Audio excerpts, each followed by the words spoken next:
മുഖ്യമന്ത്രിയുടെ മകൾ വീണയ്ക്കെതിരായ കോഴ ആരോപണത്തിൽ അന്വേഷണത്തിന് സമിതിയെ നിയോഗിച്ചെന്ന് കേന്ദ്ര സർക്കാർ. കേന്ദ്ര കമ്പനികാര്യ മന്ത്രാലയത്തിന്റെ അന്വേഷണ ഉത്തരവ് വെള്ളിയാഴ്ച ഹാജരാക്കാൻ ഹൈക്കോടതി നിർദ്ദേശം. സീരിയസ് ഫ്രോഡ് ഇൻവെസ്റ്റിഗേഷൻ വിഭാഗം അന്വേഷണം നടത്തുന്നുണ്ടോ എന്ന് കോടതി.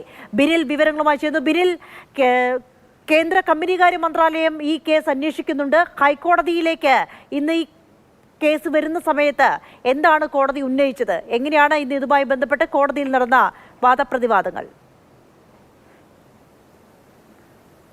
അഞ്ജിത, മുഖ്യമന്ത്രി പിണറായി വിജയന്റെ മകൾ വീണയുടെ എക്സാലോജിക് കമ്പനിയും ആലുവിലെ CMRL കമ്പനിയും തമ്മിലുള്ള സാമ്പത്തിക ഇടപാടിൽ അതിൽ വലിയ തട്ടിപ്പ് നടക്കുന്നുണ്ട്. അത് ഒരു കോഴ ഇടപാടാണ്, അതൊരു മാസപ്പടിയാണ് എന്നതാണ് രാഷ്ട്രീയമായിട്ടുള്ള ആരോപണം. ഇതിൽ സീരിയസ് ഫ്രോഡ് ഇൻവെസ്റ്റിഗേഷൻ ഏജൻസിയുടെ അന്വേഷണം ആവശ്യപ്പെട്ടുകൊണ്ടാണ് PC ജോർജിന്റെ മകൻ ഷോർ ജോൺ ഹൈക്കോടതിയിലെത്തിയത്. ഇന്ന് കേന്ദ്ര സർക്കാർ ഈ കേസ് പരിഗണിച്ച ഉടൻ കോടതിയെ അറിയിച്ചത് ഇതിൽ കേന്ദ്ര കമ്പനികാര്യ മന്ത്രാലയം വിശദമായ ഒരു പരിശോധനയിലേക്ക് കടന്നിട്ടുണ്ട്. എക്സാലോജിക്കിന്റെയും CMRLന്റെയും KSIDCയുടെയും ഒക്കെ തന്നെ ഇടപാടുകൾ ഇതുമായി ബന്ധപ്പെട്ട് പരിശോധിക്കുന്നുണ്ട്. കമ്പനികാര്യ മന്ത്രാലയത്തിന്റെ സമിതിയാണ് ഇതിൽ പരിശോധന നടത്തുന്നത് എന്ന കാര്യം കൂടി കേന്ദ്ര സർക്കാർ കോടതിയെ അറിയിച്ചു. ആ ഉത്തരവ് ഹാജരാക്കാനാണ് ഇപ്പോൾ ഹൈക്കോടതി ആവശ്യപ്പെട്ടിരിക്കുന്നത്. വെള്ളിയാഴ്ച കേന്ദ്ര സർക്കാർ കേന്ദ്ര കമ്പനികാര്യ മന്ത്രാലയത്തിന്റെ ആ ഉത്തരവ് ഹൈക്കോടതിയിൽ സമർപ്പിക്കും. അതോടൊപ്പം തന്നെ ഇന്ന് കോടതി ചോദിച്ച മറ്റൊരു കാര്യം,